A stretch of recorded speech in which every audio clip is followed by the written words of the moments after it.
So you want to be an entrepreneur. It's an incredible journey. But what if I told you that the #1 mistake most founders make is that they misunderstand the actual purpose of their business from day one?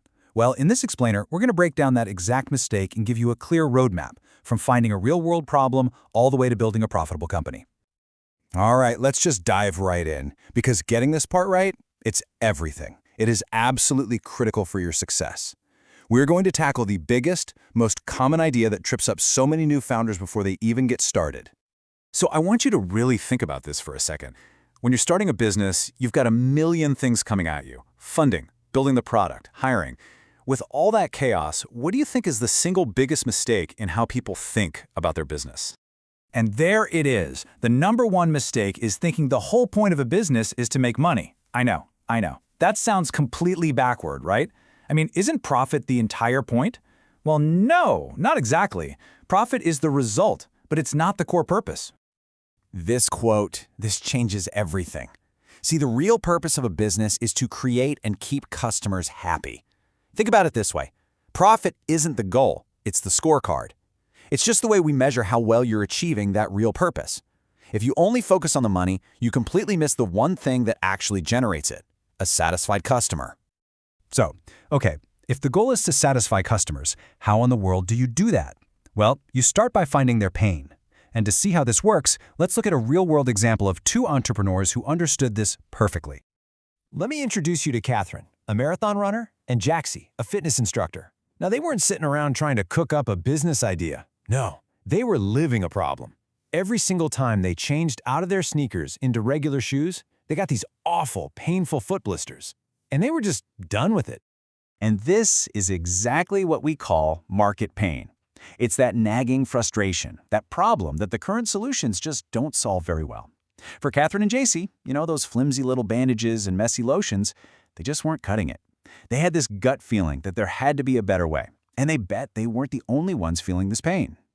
So their journey really shows this whole principle in action. They didn't just guess that other people had this problem. They did the work. They confirmed that their personal pain was a widespread frustration by doing hundreds of hours of research and intense customer interviews. And only then did they create the cure, this unique patent-pending insert. Their success wasn't some lucky break. It was a direct result of finding a real market pain and creating a real solution. So the big takeaway here is that Blistoblock's success wasn't magic. They were actually following a very clear process. And now we're going to lay out that exact playbook for you, a 7-step marketing process that you can apply to pretty much any venture. Here it is, the marketing process from start to finish. Steps 1 and 2, that's the heart of your venture, finding a need and building something to meet it. Then you've got steps 3, 4, and 5, which are all about the transaction. Setting a fair price, letting people know you exist, and then actually getting it to them. But, and this is key, it doesn't stop there. Those final steps, making sure your customers are happy and building a real relationship, that's what turns a one-time sale into a loyal customer for life. And that's the ultimate goal. Okay, so if those 7 steps are the roadmap, what are the tools you actually use to drive the car? Well, that's where the 5 Ps of marketing come in. This is your tactical toolkit for putting that whole process into action. First up, your product. This is your cure. It's the thing you've created. It's the tangible solution to your customer's pain. For Blistoblock, it wasn't just another bandage, it was their uniquely designed patent-pending insert.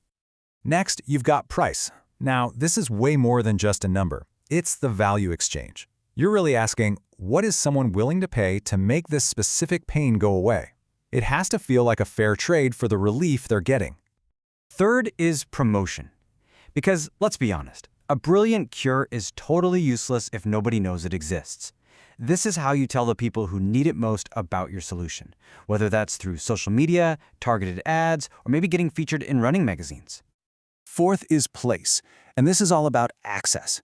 How do your customers actually get their hands on your product? Can they buy it online? Is it sitting on a shelf at their local pharmacy? You have to make it easy for them to find and buy. And finally, and this one's so important, people, never ever forget the human element. This is your team, your customer service reps, anyone who interacts with your customer. A fantastic product can be totally ruined by a bad experience, so your people are absolutely essential to making sure customers are satisfied. So now you've got the philosophy, you've got the process, and you've got the tools. But where do you find that initial spark? How do you even spot a market pain that could be your big opportunity? Well, the answer is a skill called environmental scanning. Honestly, the best way to think of it is like being a professional trend spotter. It's all about constantly observing the world around you, social changes, new tech, shifts in the economy, and learning to identify those little opportunities that almost everyone else misses. But just spotting a trend isn't enough. And this brings us to a really powerful final idea, the Noah principle. Predicting rain doesn't count, building arcs does. You see, an insight without any action is completely meaningless. You have to actually go out and build the solution.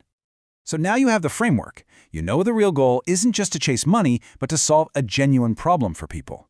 So, look around you. Start scanning your own world and ask yourself that one all-important question. What market pain will you cure?